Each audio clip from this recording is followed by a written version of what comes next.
Të dashur teleshikues, ju përshëndes. Po fillojmë lajmet në televizionin 4+. Sot në mbledhjen e Këshillit Bashkiak, pati diskutime rreth pikës së rendit të ditës për dorëheqjen e kryetarit të fshatit Imsht që lidhet me konfliktin mes banorëve dhe një personi që pretendon pronësinë e tokave brenda argjenaturës së Lumit. Mbledhja e Këshillit Bashkiak nisi sot në orën 13 dhe vazhdoi sipas rendit të ditës. Disa nga pikat kryesore ishin miratimi deri në 6% i fondit të kushtëzuar për bllokndihmën ekonomike për familjet në nevojë, ndryshimet në VKB-n numër 121 për pagat e punojësve të bashkisë, institucioneve në varësi dhe njësive administrative, vlerësimet dhe parashikimet afatmesme të ardhurave të bashkisë, miratimi i dhënies së ndihmës financiare për disa qytetar, banesat e të cilëve janë djegur nga zjarri e të tjerë. Pati diskutime lidhur me konfliktin që banorët e Imshtës kanë me një person që disponon dokumente pronësie për tokën brenda argjenaturës së Lumit, të cilën ata e punojnë prej 30 vitesh. Kryetari i grupit të anëtarëve opozitar të Këshillit Klement Çela kërkoi nga kryetaria e bashkisë Eriselda Sefa sqarimin e kësaj situate problematike. E kam ndjekur, kam parë që edhe kryetaria ka marrë kontakt me banorët lidhur me problematikën që kanë ata për sa i përket pronës dhe pronave të tyre atje. Do të doja një përshkrim të situatës nga kryetarja për sa i përket zgjidhjes së problemit atyre banorëve, zgjidhjes ligjore, pa diskutim. Çfarë do të bëhet me ata banorë atje?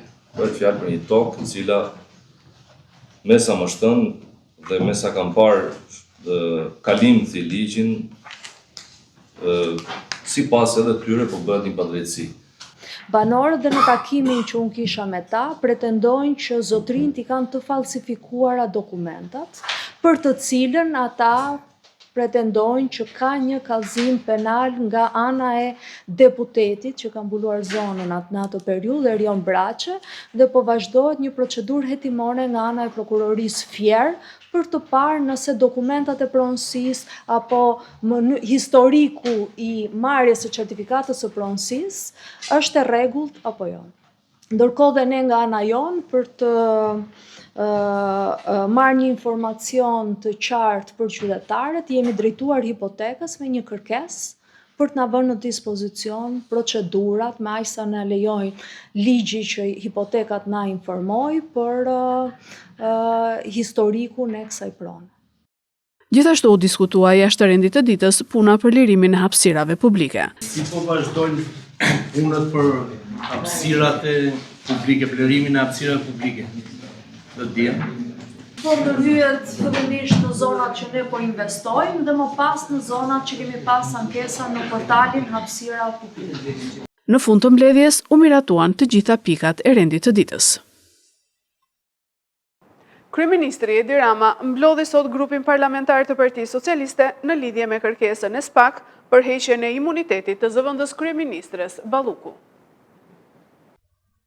Partia Socialiste mblodhi sot grupin parlamentar në orën 11 në Pallatin e Brigadave për kërkesën e SPAK lidhur me arrestimin e zëvendës kryeministres Belinda Balluku. I pranishëm ishte edhe kryeministri Edi Rama.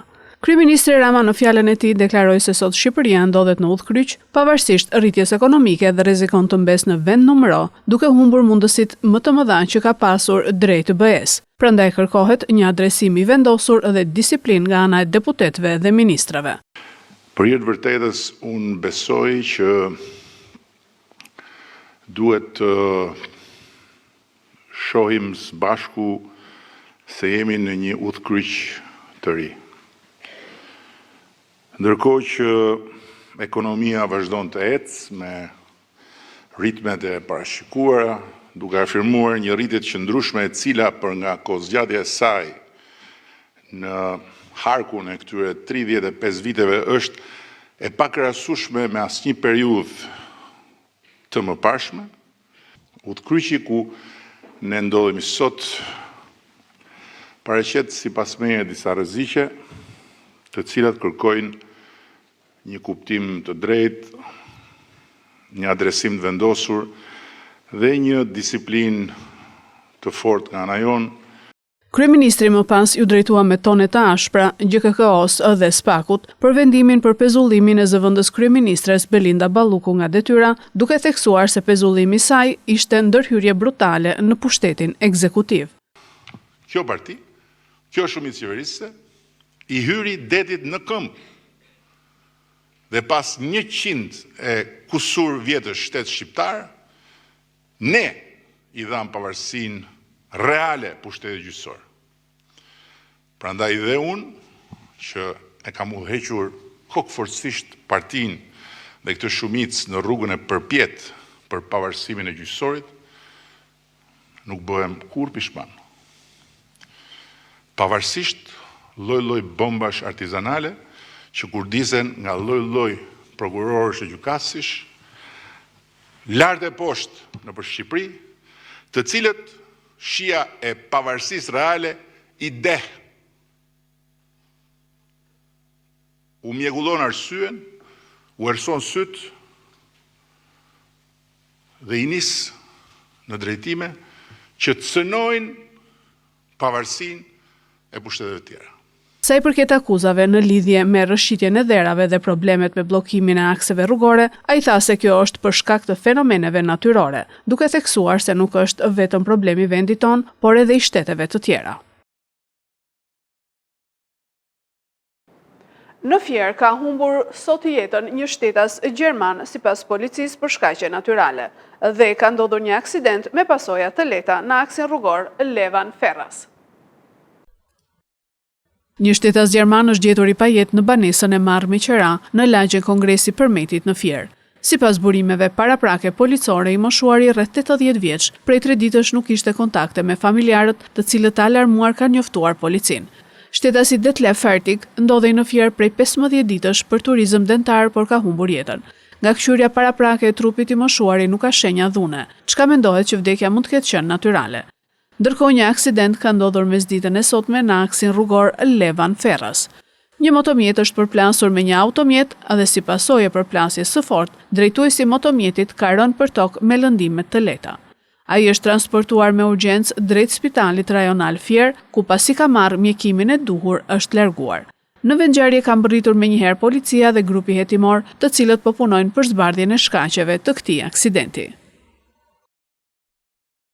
Indeksi harmonizuar i çmimeve të konsumit arriti në 2.3% në janar 2026. Argëtimi dhe ushqimet kanë pësuar rritje të forta të çmimeve. Inflacioni matur me indeksin e harmonizuar të çmimeve të konsumit sipas metodologjisë Eurostat arriti në 2.3% në janar 2026 sipas publikimit të Institutit të Statistikave.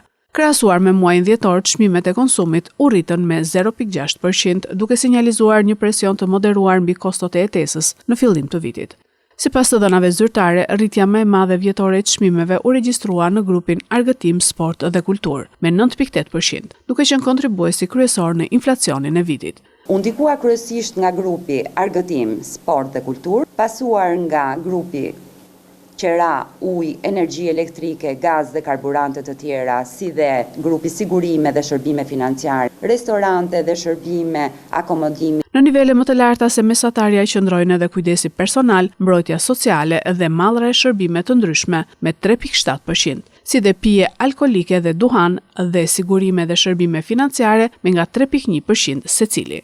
Rritje prej 2.3% shënuan ushqime dhe pije jo alkolike. Çmime më të larta u evidentuan gjithashtu në mobilje dhe mirëmbajtje shtëpie, si dhe në restorante dhe akomodim me nga 2%, në shëndet me 1.1%, në veshje dhe këpucë me 0.9%, në qira dhe energji me 0.7% dhe në informacion e komunikim me 0.6%. Ndërkohë i vetmi grup që shënoi ulje ishte transporti me 0.7% në terma vjetor. Polici zëvendësohet nga teknologjia. Ka nisur fushata e re e kontrollit me makina inteligjente në rrugët e vendit. Drejtoria e Përgjithshme e Shërbimeve të Transportit Rrugor në bashkëpunim me Policinë Rrugore dhe Task Force-ën e Transportit Rrugor, që prej të martës ka nisur një fushatë re kontrolli inteligjent në rrugët e vendit. Autoritetet kanë vënë në funksion mjetet e pajisura me kamera dhe sisteme të automatizuara për identifikimin në kohë reale të automjeteve që qarkullojnë. Aksioni ka filluar në segmentin Tiranë-Milot, një nga akset me fluks të lartë lëvizjeje, dhe sipas institucioneve do të shtrihet gradualisht në disa prej rrugëve kryesore kombëtare. Përmes teknologjisë së makinës inteligjente, strukturat përgjegjëse kryen verifikimin e dokumentacionit të mjeteve, kontrollin e statusit të kontrollit teknik, siguracionit dhe detyrimet e tjera ligjore. Sistemi mundëson identifikimin e shkeljeve pa ndalur çdo mjet në mënyrë fizike, duke synuar rritjen e efikasitetit dhe transparencës në terren. Sipas Drejtorisë së Përgjithshme të Shërbimeve të Transportit Rrugor, fushata synon rritjen e sigurisë rrugore, evidentimin e mjeteve me mangësi ligjore apo dokumentacion të parregullt, si dhe ndërgjegjësimin e drejtuesve të automjeteve për respektimin e rregullave të qarkullimit, përfshirë kufit e shpejtësisë. Një kompani kineze ofroi bonus prej $11 milion për punojësit e saj. Një kompani kineze u ka ofruar punojësve të saj një shumë marramëndse prej $11 milion si bonuse në fund të vitit me vetëm një kusht: të merrni në shtëpi aq sa mund të merrni. Në Henan Mining Crane Company Ltd, parat u vu në tavolinë dhe punojësit kishin 15 minuta kohë për të marrë sa mundeshin. Klipi që u bë viral në platformat e mediave sociale shfaq pirgje parash të shpërndara në një tavolinë gjigante. Punojësit u pan duke mbledhur sa më shumë para të ishte e mundur. Një punonjës thuhet se mblodhi $100,000, afërsisht 12.7 lakë rupi në kohën e caktuar. Kompania Henan po jep miliona për bonusin e fundvitit. Punojësit mund të marrin në shtëpi aq para sa mund të numërojnë. Shkruhet krah videos të shpërndar në rrjetet sociale. Reagimet në lidhje me ngjarjen janë të shumta. Ka nga ata që e vlerësojnë bujarinë e kompanisë, ndërsa të tjerë kanë kritikuar mënyrën e dhënies së bonusit, duke e konsideruar si cirk. Kjo nuk është hera e parë që Henan Mining Crane Company bëri buj për bonuset e saj bujare. Në vitin 2023, kompania shpërndau një sasi të konsiderueshme parash për punojësit e saj gjatë darkës vjetore, duke përforcuar reputacionin e saj për shpërblimin e punëtorëve në një mënyrë madhështore. Këto ishin lajmet tona për sot, të cilat i gjeni edhe në website-in 4plusmedia.tv. Duke falenderuar butik Gena për veshjen time, ju përshëndes.